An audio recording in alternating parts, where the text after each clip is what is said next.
Corona काल ने हमसे बहुत कुछ छीना है तो बहुत कुछ सिखाया भी है। मजबूरी इतनी बढ़ चुकी है कि अब तो लोग घर में खुद ऑक्सीजन सिलेंडर तक ऑपरेट कर रहे हैं। शरीर में ऑक्सीजन लेवल का कम होना जिंदगी के लिए बेहद खतरनाक हो जाता है, इसलिए जरूरी है कि कोरोना संक्रमित मरीज की जांच लगातार होती रहे। ऑक्सीजन लेवल का पता लगाने के लिए बाजार में ऑक्सीमीटर मिलता है। कोरोना काल से पहले तक ऑक्सीजन और पल्स मीटर लोग सिर्फ डॉक्टर्स के पास देखते थे, लेकिन अब तो ये थर्मामीटर की तरह ज्यादातर घरों में मौजूद है। सवाल यह है कि क्या डॉक्टर्स के इस्तेमाल की मशीन आम लोग ठीक से इस्तेमाल कर पा रहे हैं? बहुत लोगों को तो इसका नाम भी नहीं पता था। लोग नहीं जानते थे कि डॉक्टर तो जांच से पहले आराम जरूरी। अगर हम चल फिर रहे हैं या एक्सरसाइज कर रहे हैं तो हमारा ऑक्सीजन लेवल और पल्स दोनों पर इसका असर पड़ता है। इसलिए शरीर के नॉर्मल पल्स और ऑक्सीजन की जानकारी के लिए जरूरी है कि मशीन लगने से पहले मरीज 5 या 10 मिनट आराम से कहीं बैठ जाए। इसके बाद ही ऑक्सीमीटर का इस्तेमाल सही रिजल्ट देता है। सावधानी नंबर 3, मशीन लगाकर सही पोजीशन में बैठे। दिल की तरफ छाती पर अपना हाथ रखें, फिर ऑक्सीमीटर चालू करें और ऑक्सीमीटर में अंगूठे के बाद वाली पहली या दूसरी उंगली रखें। हाथ पर उंगलियों की स्थिति सीधी रखनी है, उसे मोड़े नहीं, आराम से सीधे बैठकर मापें। पल्स ऑक्सीमीटर यूज़ करने की सही तकनीक ये है कि जब आप पहले रीडिंग लेते हैं उससे पहले आपके नाखून पे कोई दाग नहीं होना चाहिए, कोई नेल पेंट नहीं होना चाहिए या कोई आर्टिफिशियल नेल नहीं होना चाहिए। आपकी जो फिंगर की पल्प है यहाँ पे भी कोई स्टेन नहीं होना चाहिए। फिंगर अच्छे से वॉश कर लें। दूसरा, रीडिंग लेने के 2-3 मिनट पहले आप बिल्कुल एक जगह पे स्थिर बैठे रहें ताकि आपकी हार्ट रेट में वेरिएबिलिटी ना हो। सावधानी नंबर 4, लेफ्ट या राइट किसी भी हाथ में लगेगी मशीन। ऑक्सीमीटर को उस हाथ में लगाएं जिस हाथ से आप अपने ज्यादातर काम करते हैं और उसे उंगली में लगाएं जिसमें आपने पिछली दफे लगाया था, यानी जो लेफ्ट हैंडर है वो बाएं हाथ की उंगली में मशीन लगाए। सावधानी नंबर 5, मशीन का सही माप कैसे लें। मशीन ऑन होते ही अपना काम शुरू कर देती है और डाटा तेजी से बदलता है। यूज़ करने से पहले इसे ऑन करें। जो रेड पार्ट है लाइट का, वहाँ पे आप ये फिंगर का पल्प रखेंगे और फिंगर पूरी अंदर से रख के इसे 1 मिनट तक रखेंगे बिना हिलाए, प्रेफरेबली हार्ट के लेवल पे। जैसे आप देख रहे हैं इसमें कि आप रेगुलर बीट देख रहे हैं आते हुए, ये लाइन जो है रेगुलर आ रही है। किसी किसी पल्स ऑक्सीमीटर में जैसे समुद्र में वेव्स आती हैं वैसे वेव्स आएंगी। तो जब वो वेव्स 1 मिनट तक रेगुलर आती हैं तब आपकी रीडिंग कंप्लीट होती है। अब आपको पूरे 1 मिनट में जो सबसे ज़्यादा रीडिंग आई है सैचुरेशन की और हार्ट रेट की, उसे वैलिड गिनना है।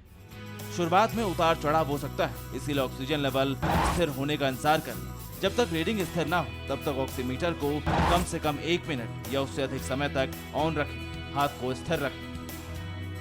अब सबसे जरूरी बात कि आखिर नॉर्मल लेवल क्या होता है और चिंता वाला डेटा क्या है। स्क्रीन पर 95 से 100 के आसपास डिजिट दिखे तो ये सामान्य है। अगर ऑक्सीजन रीडिंग 92 या उससे कम दिखाई दे तब आपको तुरंत डॉक्टर से संपर्क करना चाहिए। ये उपकरण दिल की धड़कन भी दिखाता है। 18 साल से अधिक उम्र के लोगों में ये करीब 60 से 100 बीट प्रति मिनट तक होती है। इस दौर में एक और मशीन की डिमांड बहुत ज्यादा है। इसका नाम ऑक्सीजन कंसंट्रेटर है। ये कम ऑक्सीजन लेवल वाले मरीजों का जीवन रक्षक।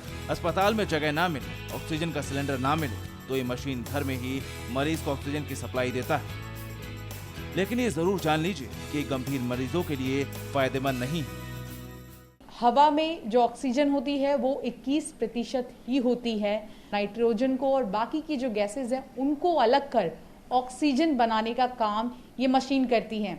हम बड़े प्लांट्स में देखते हैं कि इसी तरह का कार्य होता है, लेकिन वहाँ पर जो ऑक्सीजन मिलती है वो 99% शुद्ध होती है। हालांकि इसमें अगर हम बात करें कि कितने % ये ऑक्सीजन प्यूरिफाइड है तो 93 to 95% जो कि एक्सपर्ट्स बताते हैं।